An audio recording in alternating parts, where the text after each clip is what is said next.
بسم اللہ الرحمن الرحیم۔ ایاک نعبد و ایاک نستعین۔ پاک ہے وہ ذات جس نے حق اور باطل کے فرق کو ہم پر واضح کیا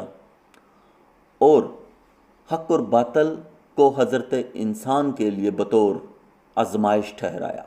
تاکہ وہ معلوم کر سکے کہ کون کتنا باعمل ہے، کون حق کا راستہ اختیار کرتا ہے اور کون باطل کے راستے پر چل نکلتا ہے۔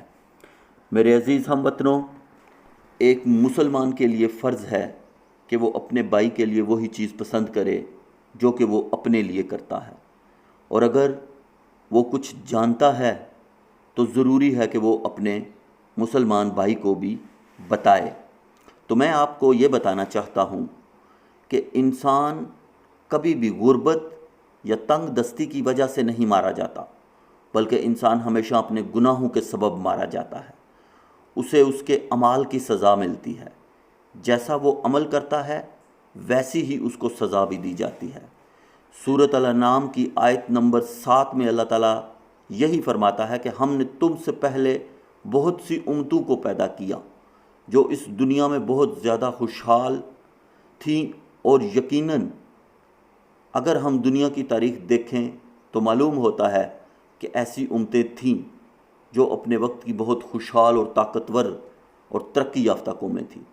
مگر وہ اپنے گناہوں کے سبب ہلاک کر دی گئیں۔ مثلا رومن امپائر، اس سے پہلے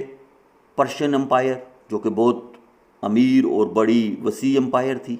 پھر میسوپوٹیمیا کی امپائر اپنے وقت کی ایک طاقتور اور خوشحال قوم تھی،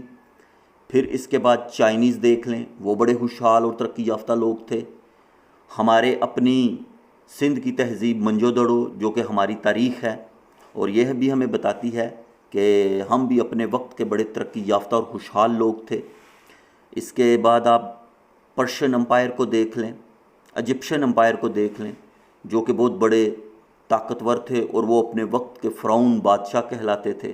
انہوں نے بڑی بڑی تعمیرات کیں، ان کے پیرامڈز آج بھی دنیا کے لیے ایک معمہ ہے کہ آخر وہ تعمیر کیسے کیے گئے۔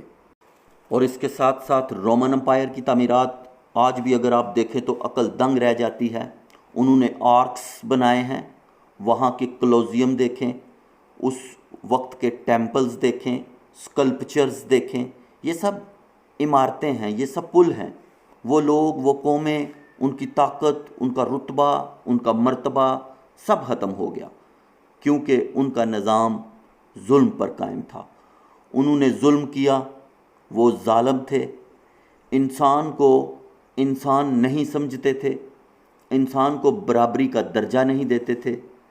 اپنے سے کمزوروں کو محکوم بنا لیتے، انہیں غلام بنا کر ان کے ساتھ جانوروں سے بھی بدتر سلوک کیا جاتا، ان کی عورتوں، بچوں اور مردوں کو غلام بنا کر بازاروں میں فروخت کیا جاتا، عورتوں اور مردوں کو نیم برہنہ رکھا جاتا، انہیں اپنی عیاشی اور تسکین کے لیے استعمال کیا جاتا۔ تعمیرات کے حوالے سے تو انہوں نے بڑی قابل دید اور قابل تعریف عمارتیں بنائیں، بڑے بڑے اور شاندار حمام بنائے جہاں نیم برہنہ غلام عورتیں ان کو نہلاتی۔ یہ خود اپنے ہاتھوں سے نہانا بھی پسند نہیں کرتے تھے، اخلاقی طور پر وہ شیطانی فطرت کے مالک تھے، وہ اپنے آپ کو دوسروں سے افضل سمجھتے تھے، وہ صرف اپنے بارے میں سوچتے اور یہی ان کی سوچ اور طرز عمل تھا جو کہ ان کی ہلاکت اور بربادی کا سبب بنا۔ جیسے ہی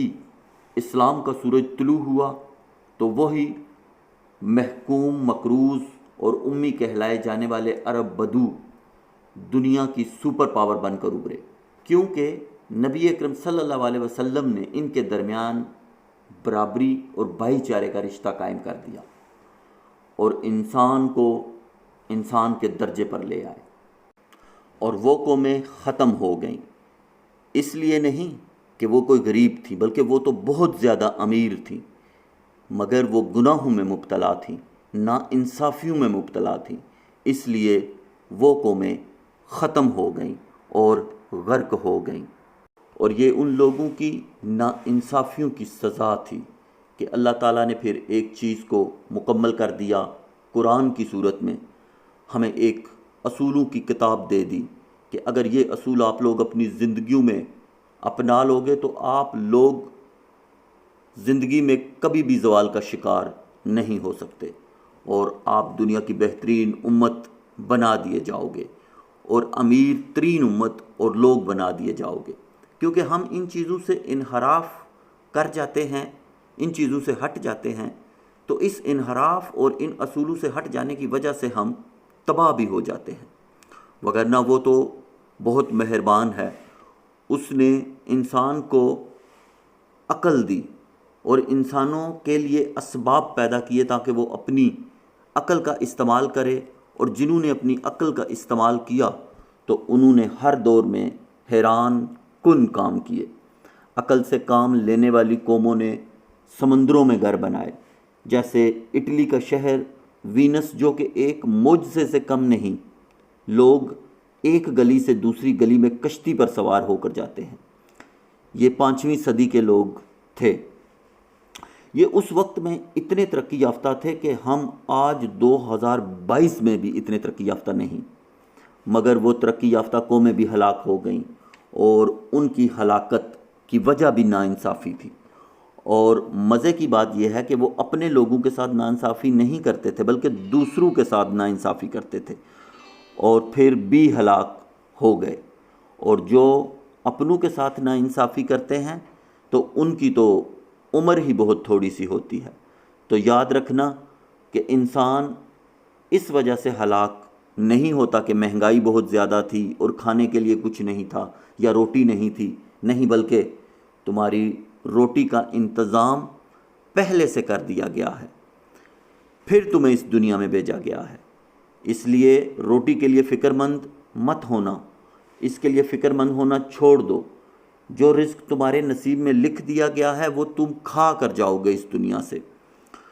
کیونکہ اس دنیا میں 12 لاکھ اجسام یا جاندار ہیں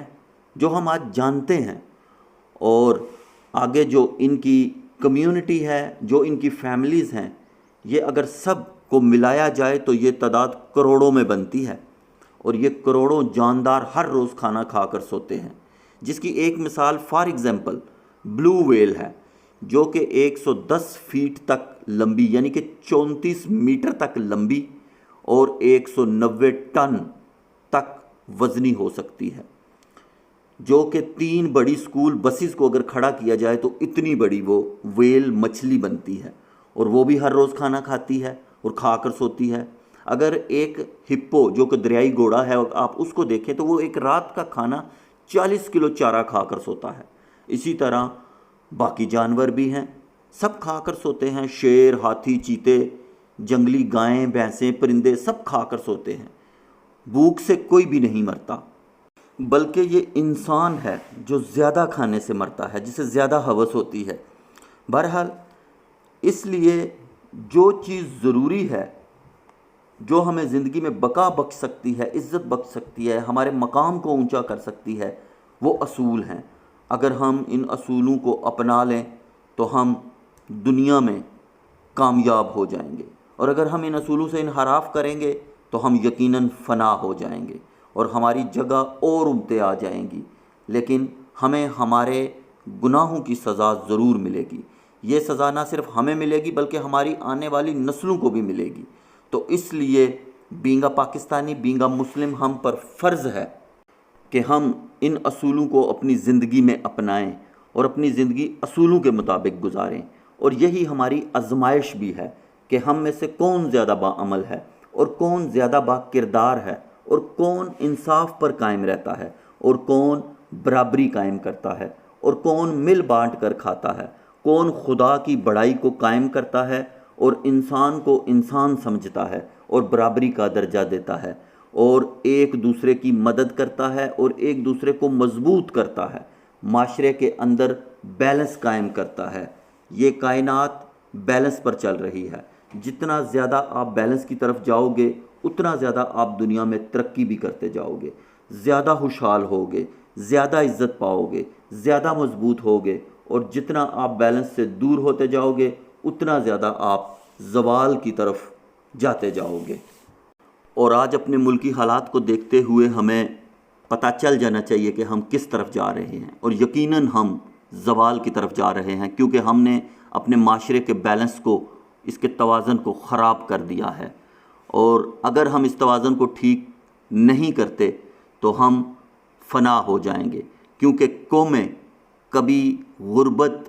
یا مہنگائی یا پیسے کی کمی یا وسائل کی کمی کی وجہ سے نہیں ختم ہوتی اور نہ مرتی ہیں، بلکہ قومیں اپنے گناہوں کے سبب، اپنی بد کرداریوں کے سبب، اپنے بے عمل ہونے کے سبب ہلاک کر دی جاتی ہیں۔ اور یہ خدا کا اصول ہے، یہ خدا کا قانون ہے، اور خدا کبھی اپنے قانون سے ہٹ کر نہیں کرتا۔